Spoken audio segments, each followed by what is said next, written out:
Hello dear students, welcome to my channel BK Munnalal. आज मैं आपको translation from Hindi to English में various uses of has, have, had at a glance discuss करने वाला हूं। यदि अभी तक आपने मेरे चैनल को सब्सक्राइब न किया हो तो अवश्य कर लें, जिससे आप मेरे आने वाले हर वीडियो का नोटिफिकेशन प्राप्त कर सकें और ट्रांसलेशन की विधा में हिंदी से अंग्रेजी अनुवाद में अपने को सक्षम बना सकें। तो आइए शुरू करते हैं। एक नज़र में हैज़, हैव, हैड के विभिन्न प्रयोग। सबसे पहले हम देखते हैं हिंदी वाक्य के अंत में पास है, रखता है,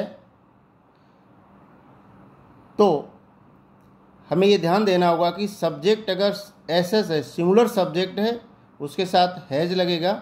उदाहरण है, राम के पास एक कार है, राम हैज अ कार। अगर सब्जेक्ट बहुवचन का प्लूरल सब्जेक्ट है, वाक्य के अंत में पास है, तो हैव का प्रयोग करेंगे। उदाहरण है, हमारे पास एक गाय है, वी हैव अ काउ। इसके बाद हिंदी वाक्यों के अंत में पास था, थी, थे, रखता था, रखती थी, अर्थात वाक्य अगर पास्ट का है तो singular subject SS, plural subject PS, अर्थात कर्ता एक वचन या बहुवचन किसी का भी हो, हमें हैड लगाना होगा। उदाहरण है, उसके पास एक किताब थी, ही हैड अ बुक। उनके पास कई कलमें थीं, दे हैड मैनी पेन्स। अगला प्रयोग हिंदी में के वाक्यों में अगर अंत में आता है करना पड़ता है,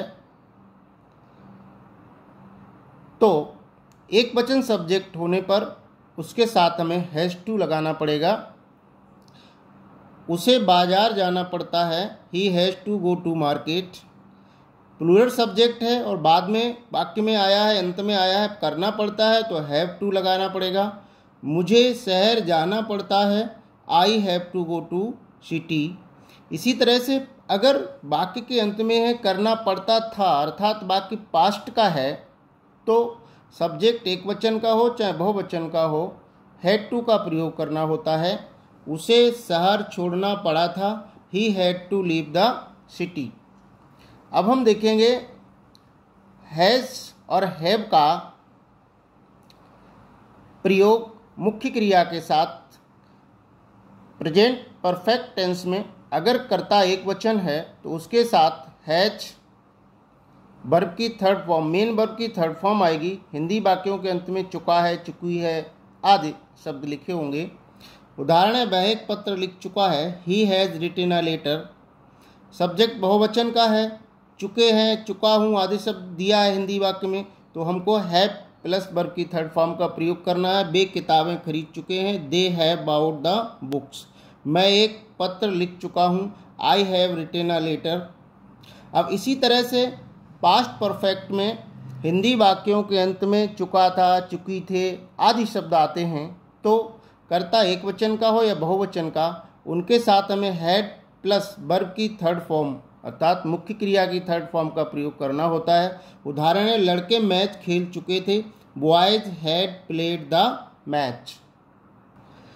हिंदी वाक्यों के अंत में पढ़ रहा है, तो हैविंग का प्रयोग करेंगे। मुझे खाना पड़ रहा है, I am having the food. Having का और भी प्रयोग है जब वाक्य हिंदी वाक्य में होने पर या कर के शब्द आया हो। उदाहरण के तौर पर, अपना खाना खाकर सुनीता स्कूल चली गई, having taken her food Sunita went to school. ये पार्टिसिपल के रूप में हैव का प्रयोग है। रहा है, ये अनुभव के लिए आता है, मेरा दिन बहुत अच्छा रहा है, I am having a great day. आगे देखेंगे हैज़ बीन का प्रयोग। हुआ है, हिंदी वाक्यों के अंत में दिया है हुआ है, तो हमें एक वचन के साथ हैज़ बीन का यूज़ करना है। वह 5 साल से शादीशुदा है, he has been married for 5 years। अगर हिंदी वाक्य के अंत में से हूँ, हुए हैं आदि अगर शब्द आए, तो हमें बहुवचन सब्जेक्ट के साथ हैव बीन का प्रयोग करना है। मैं कल से घर पर हूँ, I have been at home since yesterday. Had been ये पास्ट में दोनों प्रकार के सब्जेक्ट के साथ प्रयोग होता है। अगर हिंदी वाक्यों के अंत में दिया हो से था, से थी, से थे आदि। उदाहरण है, वह इस शहर में 10 साल से था, वह इस शहर में 10 साल से था। He had been in this city for 10 years। वह इस शहर में 10 साल से था। He had been in this city for 10 years।